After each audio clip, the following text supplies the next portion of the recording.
Today I'm going to mix with permanent alizarin crimson and see what kind of earth tones, boho tones I can get with that. Now I've been told do not discount permanent alizarin crimson because of its capabilities. So we're going to find out. So I swatched it out on this cotty paper. I'll try to link that so you can get it. I really like it. It's 100% cotton rag, but I don't think there's any sizing on it, but it does make beautiful swatches. And I'm kind of getting a collection of my pigments so I can see what I have. So I'm going to put that right here, and I'm going to start out with permanent alizarin crimson. Permanent alizarin crimson. It's got 3 pigments in it. So, and I'm going to start that out with some colors I typically don't reach for. First, I'm going to mix it with raw umber. Raw umber makes everything so beautiful. I never knew. Okay, there it is. But first, I'm going to swatch it out on its own. I'm using Meeden watercolor paper, 12 by 9. And it's a 100% cotton cold press paper. It's a good paper. I like how it shows the watercolor paper. It is a creamy natural white, not a pure white, but it's nice. It's nice. I really like it. So I'm going to get some permanent alizarin crimson, and I took some water off my brush with the paper towel. So, and I'm just going to get it straight up out of the pan, and I'm going to just make a swatch here. I'm going to try to do it full mass tone first, and then I'm going to take a little bit of pigment off my brush and bring it down.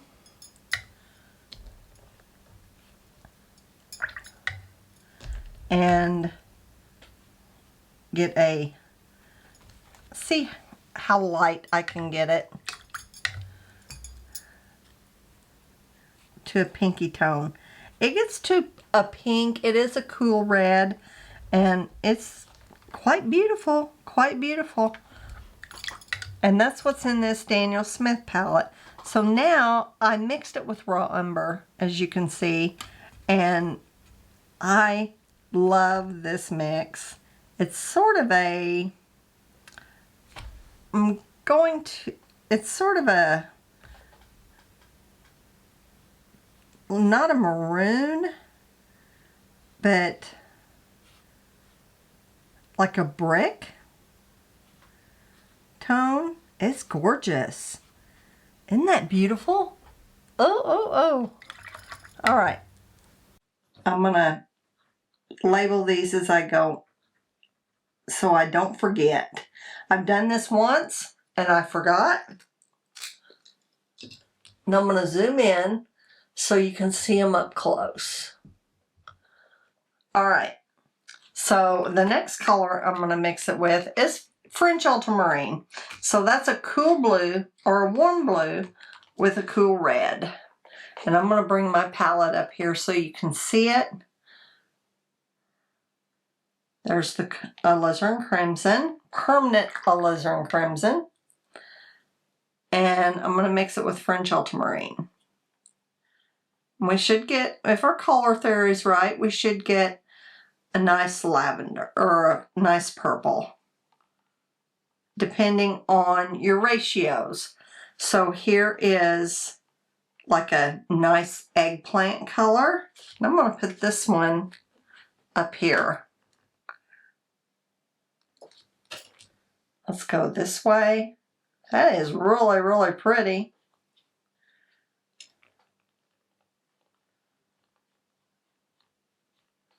Really pretty. And if I take some off and lighten it up, that's pretty. Okay, really pretty. That's French ultramarine.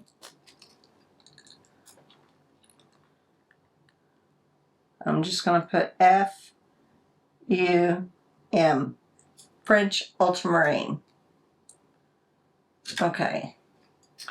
Here is the next one. Now that's a warm blue. Let's do it with cool blue. So I'm going to do it with phthalo blue. Phthalo blue green shade. I'm not going to get very much because phthalo is really strong. Okay, there's like a maroon. Get a little bit more.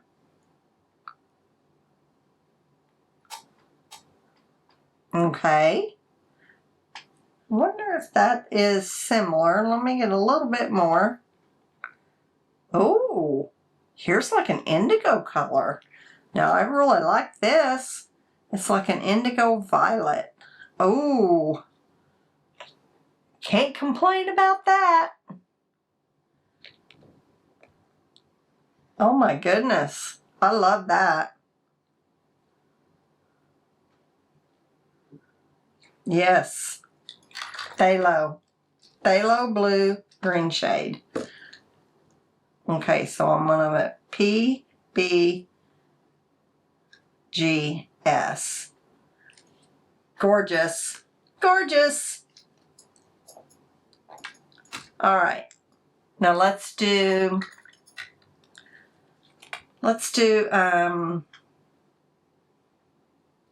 phthalo green, blue shade. Let's get some permanent alizarin crimson. Let's put it right here.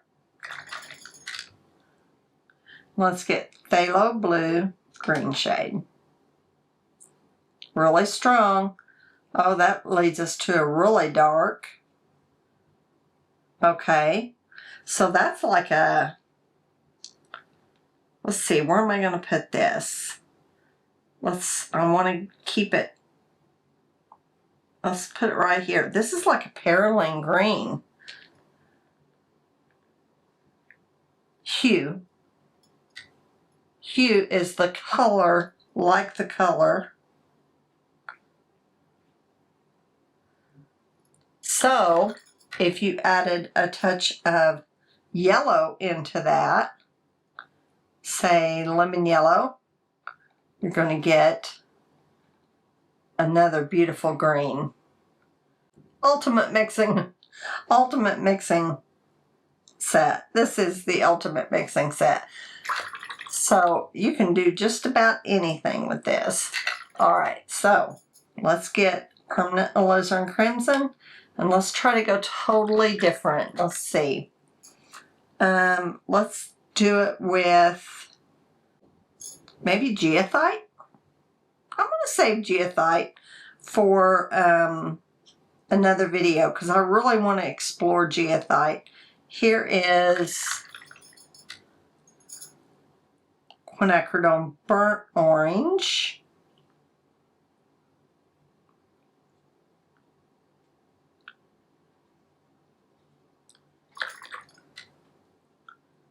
And we'll see what it does. I think it will get, I'm hoping, yeah, we're going to get some really pretty rust colors. I'm going to put it down here. Oh, you missed that totally.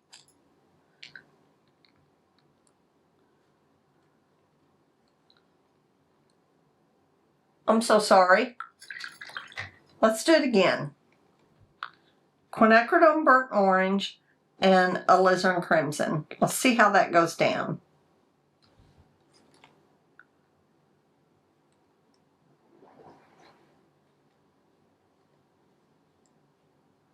If I get a little bit more alizarin crimson, maybe I need to zoom out a little bit. There we go. A little bit more alizarin crimson, then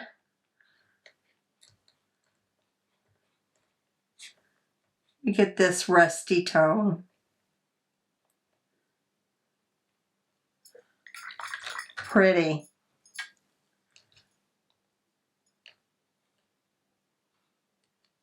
I think it's pretty. Okay, I'll edit that other part out where I had it off the sheet. Okay, so let's do it with, let's try it with cerulean blue chromium. because that is kind of an earth blue. Really good for skies. Oh, that's pretty.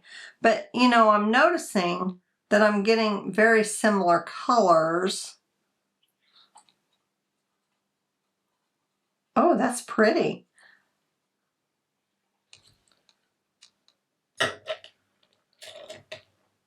Let's get it right here.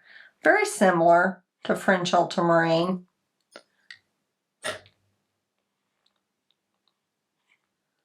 And if I add a little bit more alizarin crimson, then maybe I get more of a burgundy.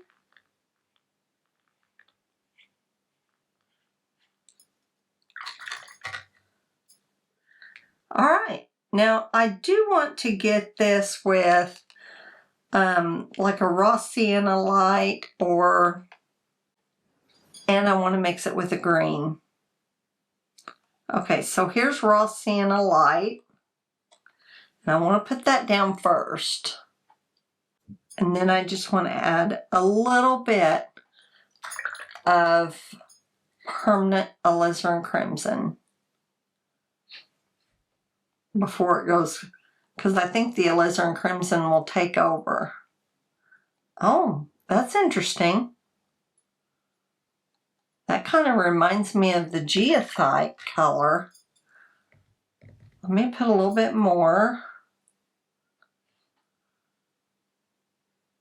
Okay, this is a really pretty skin tone. I'm going to put this right here.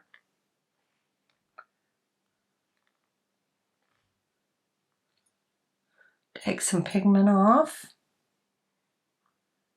Yeah, that's a really pretty skin tone, and you could adjust that by adding a little bit of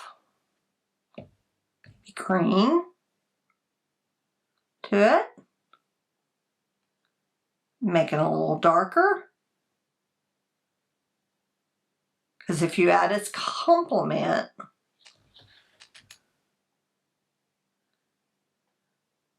let's put it right down here. See how darker that is? And that makes a darker skin tone. And you could adjust that by adding some French Ultramarine, and there is a good video out there. I watched it a long time ago, or even some raw umber you could add to it, because that's really pretty too. So, okay, up here, I know this is in no particular order. Okay, so the next color I'm going to mix is permanent alizarin crimson with this convenient sap green. We'll see how it turns out.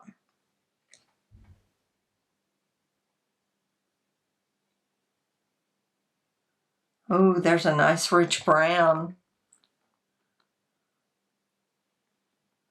Ooh, that's almost like a burnt umber brown. That's gorgeous. I'm going to take some. Ooh, that's really, really pretty. So what color do you need? So I'm going to put some more sap green in there.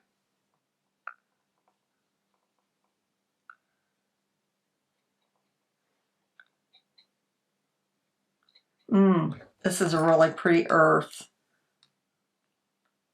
Really pretty earth green.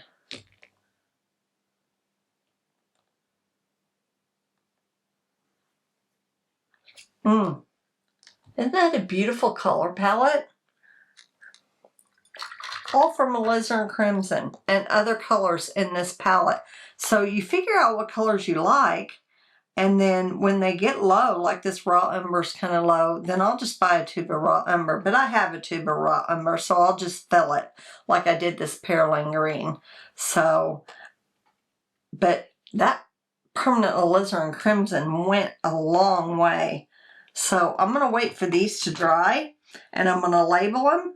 And so if you like this kind of content, color mixing as a we're doing color mixing. So hype the video. Man, that really helped. Like it, subscribe, and I look forward to talking to you in the comments this week, because there was a viewer that said, don't discount alizarin crimson. So permanent alizarin crimson. So it is a very useful color, she said. So I'm glad I did it. So talk to you later. Bye, you guys.